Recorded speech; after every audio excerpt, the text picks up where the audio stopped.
And for my next modality, I've chosen to do TRX straps, and the upper body exercise that I'm going to be doing with these are going to be push-ups. In the first variation are going to be with the straps further inward than shoulder width apart, so more under my chest than my shoulders.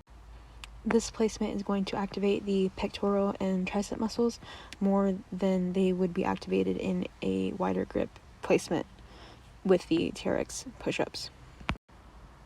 And this placement also creates a change in the muscle activation in that it requires more muscle activation in those muscles I had stated. And I just did one set of 8 reps for those. And in this next variation, I'm going to do push-ups with a more common hand placement, with my hands in the straps under my shoulders. And like with each of these variations, I want to make sure my body is in a straight line and I'm not unnecessarily curving or arching my back in any way. Something that can be done to increase or decrease the level of difficulty of this exercise could be to walk back further out of camera to the left, where that would be more difficult. And if you were to walk forward up more into the camera, then that would make the exercise easier. And in this last variation here, I'm still doing TRX push-ups, and with this variation, my hands will be outside of my shoulder width for a wider hand placement. And this type of hand placement for the push-ups can be seen as an easier version of the standard hand placement, which is under your shoulders, being that they put more emphasis on the outer chest and tricep muscles, as well as the serratus anterior.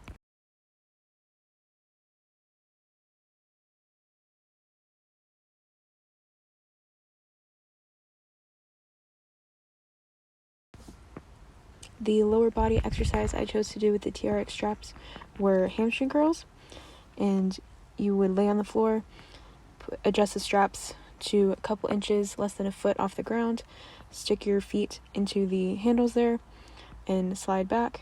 And I am putting my arms out next to me to help with my stability. And the first variation here is going to be double leg hamstring curls. And these are going to be performed for 2 sets of 10 bilaterally. And I mentioned bringing my hands out next to me for stability. That can be made to be more difficult by putting the hands behind the head or cradling the head like you would for a sit-up. And the hip elevation that I am maintaining while doing the hamstring curls is also a slight progression of this exercise versus keeping your hips on the ground for the whole movement or putting them down after each curl.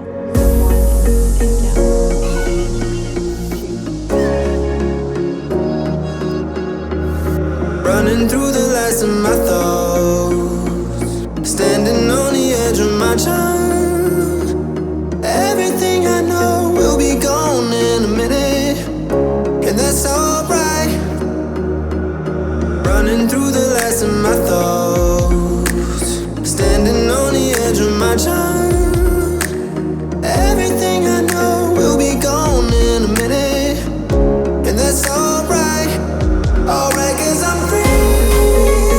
I'm freer than I've ever been before.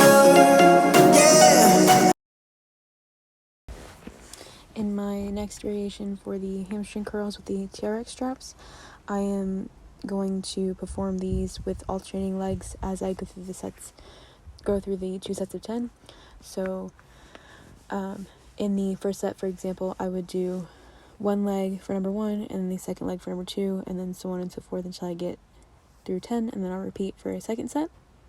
And I've also heard that these alternating hamstring curl, or this type of exercise, is also called the bicycle curl exercise. And performing them in this way, or this type of variation, can make the legs single working units in terms of innervation, and that can create a more pronounced effect of the exercise on the body. Something else that can be done to further alter or modify this exercise is to raise or lower the straps, that the height of them that you put your feet into, being that the higher the straps are raised, the more difficult it will be, and the lower, the easier.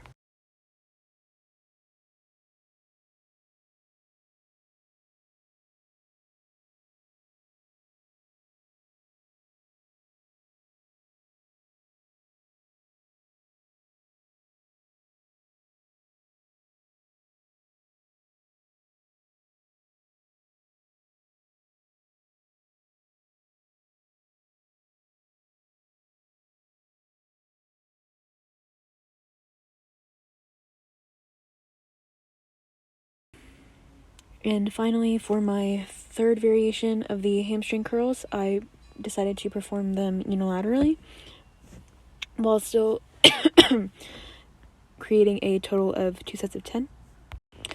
I begin by just putting one foot in the strap, and then I quickly realized that these straps would be, this exercise with these types of straps would be most beneficial if I had both feet in at the same time, even though I'm performing the exercise unilaterally, because the straps aren't as stabilized as I thought they would be. But this also helps with counterbalance. And unilateral exercise such as these can be helpful for balancing out any weaknesses and or strengths in one leg that might not be present in the other, and it also emphasizes single leg training. Some variations of this can even be done at home, replicated with towels on the floor and having the feet placed on those towels, and then just curling the legs up into the body to replicate the hamstring curl, or anything similar to a towel or cloth on a smooth surface.